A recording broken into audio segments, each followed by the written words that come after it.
Oi, pessoal, eu sou a Lara e, bom, eu pensei que a primeira resenha de fato do canal poderia ser um dos top 5 que eu escolhi, né, dos top 5 melhores livros que eu li esse ano. E A Morte de Ivan Ilitch foi a escolhida.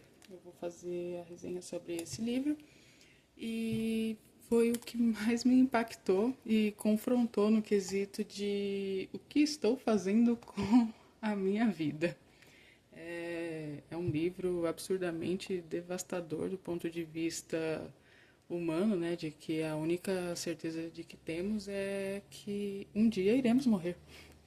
E a pergunta que fica é: e se ao encararmos a morte percebêssemos que vivemos a vida errada? É literalmente uma pergunta muito frequente enquanto a gente lê esse livro. Mas ela não é uma história sobre morrer, ou morte, assim, por assim dizer, eu acho. É sobre mais como vivemos de fato a nossa vida. E o livro ele foi publicado em 1886, aqui até fala, na contracapa, né, na parte de trás. E ele marca uma fase mais filosófica e espiritual de Tolstói durante a sua conversão religiosa. E foi inspirado em um acidente real que ele teve, se eu não me engano. Ele se machucou e teve a inspiração para escrever esse livro. E então aqui a gente já sabe, né? De fato, o título do livro já dá o spoiler todo da história. O Ivan Ilitch vai morrer. Agora, como Tolstói nos conta, o processo dessa morte é cruel, é brutal, sabe? Ivan Ilitch, ele está no auge da sua carreira, família perfeita, casa perfeita, vida perfeita, a famigerada vida como deve ser, né? E logo ele tem um acidente bobo, ele cai da escada, essas escadas que tem em casa, quando a gente sobe para ir no armário, sabe? Ele cai da escada, se machucando enquanto ele faz um reparo nas cortinas da casa. Ele leva um tombo e acaba causando uma doença dolorosa, repentina e devastadora na vida dele. E a partir daí ele percebe e começa a fazer a famigerada pergunta, né? O que eu estou fazendo com a minha vida, o que eu fiz da minha vida, valeu a pena tudo o que eu fiz? E aqui percebemos a fragilidade da vida, né? O vazio da vida burguesa, porque de fato ele era uma pessoa rica, assim, digamos, né? Para nós, ele seria considerado uma pessoa rica. O medo da morte, né? Que ele tenha um medo absurdo de morrer sozinho. A mentira social, que chamamos de sucesso. Tanto que aqui na página 19 tem uma parte muito tocante, né? Que é uma frase que pesa na alma, que é essa daqui, que o terceiro filho era um fracassado, que ele tinha 3 filhos. Aí o terceiro filho era um fracassado, tinha se dado mal em diferentes empregos e agora trabalhava nas estradas de ferro. Tanto seu pai quanto seus irmãos, e especialmente sua esposa, não gostavam de se encontrar com ele, e menos que fosse absolutamente necessário, se lembravam de sua existência. Ou seja, aqui a gente vê que o status social era muito importante para eles, extremamente importante para a família do Ivan Ilitch. E algo que me intrigou bastante foi que ninguém ao redor dele, assim, ninguém mesmo, além de uma outra pessoa que já conta, né?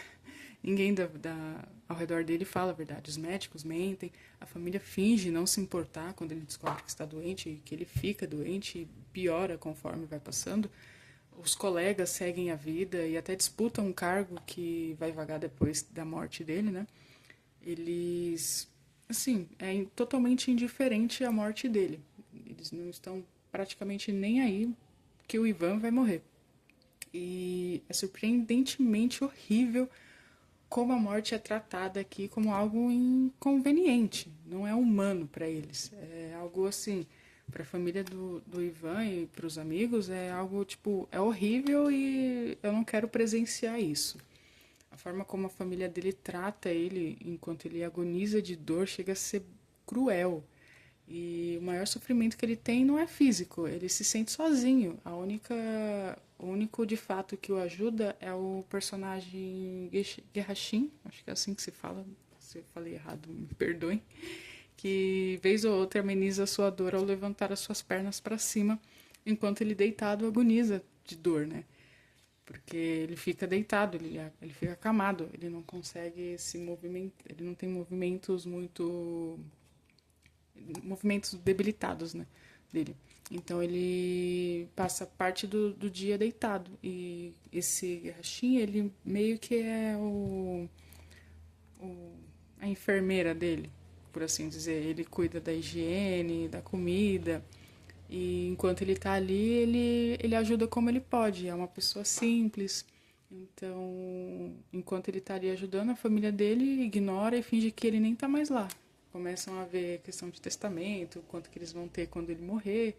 Os amigos já estão já querendo ocupar o cargo dele. Então, é um livro assim para você pensar em como você está vivendo a sua vida e como você de fato vai seguir e quando o momento chegar, né? O que iremos lembrar de fato. E a pergunta silenciosa que corrói o Ivan aos poucos até o dia de sua morte é: e se toda a minha vida estiver errada? E essa é a dúvida, é o verdadeiro terror do livro, né? Porque o Ivan, ele não pediu, né, pra cair, se machucar e ter essa morte dolorosa, dolorosa lentamente, né? E a família dele não está nem aí para ele, é uma parte muito triste, porque a gente pensa, bom, quando a gente, né, morrer, quem sabe não tenhamos alguém ao nosso lado. Mas aqui no caso de Ivan, ele estava praticamente sozinho. Mas essa é, caso você queira, né, ler esse livro, eu vou deixar o link na descrição de onde eu comprei. E leiam, é muito bom. E a questão de se fazer essa pergunta, né? Às vezes é bom a gente refletir sobre a nossa vida e esse livro é um deles. Espero que gostem e até a próxima.